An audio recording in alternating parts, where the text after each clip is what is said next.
I think people who simp for political figures are losers. Whether you're leftist or a conservative who simps for political party figures as adults, it's weird. No matter whose side you're on, the leaders are usually corrupt. I cannot imagine myself simping for capitalist overlords who just want money, and are often criminals behind the scenes. Whether it's Justin Trudeau, Pierre Poilievre, Donald Trump, Joe Biden, Jagmeet Singh, or even Ben Shapiro or Tucker Carlson, they're all corrupt in some way. They also come up with politics to divide people. Who gives two shits if trans people want to transition? It's their lives and they usually try not to bother anyone. The people complaining about trans people seem to have hardly ever knowingly interacted with trans people. Plus, it's led to people targeting random women and girls and start accusing them of being trans. Divisive politics are exhausting. Just let people live and normalize every person being different from one another. Gay people aren't some hush topic that kids can't know about, either. I was 11 years old and very much not thinking about sex when I realized I'm bi. I literally was imagining myself holding hands with someone. Also, why not create individual bathrooms with locks instead of making gendered bathrooms with awkwardly thin stalls? I've seen those before. I was ghosted after playing dead during sex. I, F22, was talking to this guy from Tinder for a couple months but we couldn't really meet due to outside circumstances, distance plus university. We decided to meet up one weekend super last minute. I was going home for the weekend, and he offered to pick me up. We went back to his place and did what had to be done.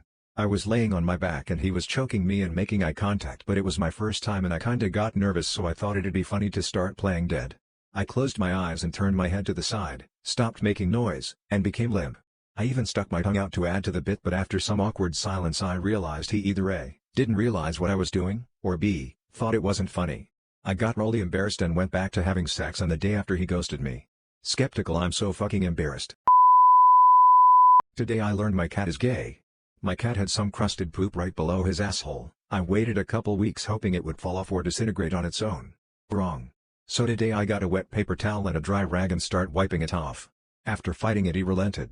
So I'm wiping it off, really getting in there, and he's just standing there, but then he starts heavy breathing and grunting. I'm like, WTF. But whatever, so I grab another wet towel to finish up, and as I'm walking to the sink he's following me meowing loud AF at me. Like, damn dude, 2 minutes ago you were fighting it, but whatever. So I got back down there and start wiping again and he starts heavy breathing and grunting, so I'm like, alright man, WTF. I look down and this man's pink barbed penis is fully out. The second time in 4 years of owning him I've ever even seen it. His back is arched and he's legit groaning. I stopped and he has not stopped following me around begging for more. I think I opened a door with my cat that I can't close. I have a huge thing for girls with penises and I don't know if that makes me gay. Recently I have discovered a great love for trans women / femboys and I am very confused about it. For a long time I have thought I was straight, no matter how much my peers said otherwise. But after discovering a sudden love for cock I don't know if I am. So far it's only feminine people with cocks that I have found attractive, but if I like dick so much doesn't that make me gay anyway? I don't want to tell anyone about it because I know that if I do and it gets out it will just become another running joke. So I want to know all of you guys' opinions. Does liking cock make you gay, or does it specifically have to be a man's cock for it to be gay? I just want answers so that I at least know somewhere I can align myself. A letter to the mom of the baby I am bummed. To the mother of the 1-month-old I am bummed. You will never know who I am. You will never know my name, my face, my voice. But I just wanted you to know that I loved your baby. The moment she was in my care, all I could see was my daughter. I feel guilty that my daughter is alive and you will live the rest of your life without yours. I am sorry.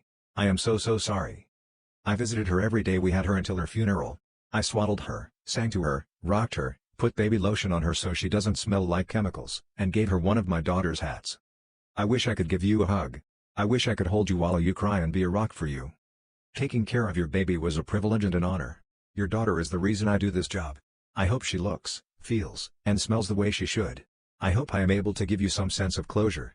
I hope you can feel how much I loved your daughter in the few days I had her. I hope you can feel how much I love you, mother to mother.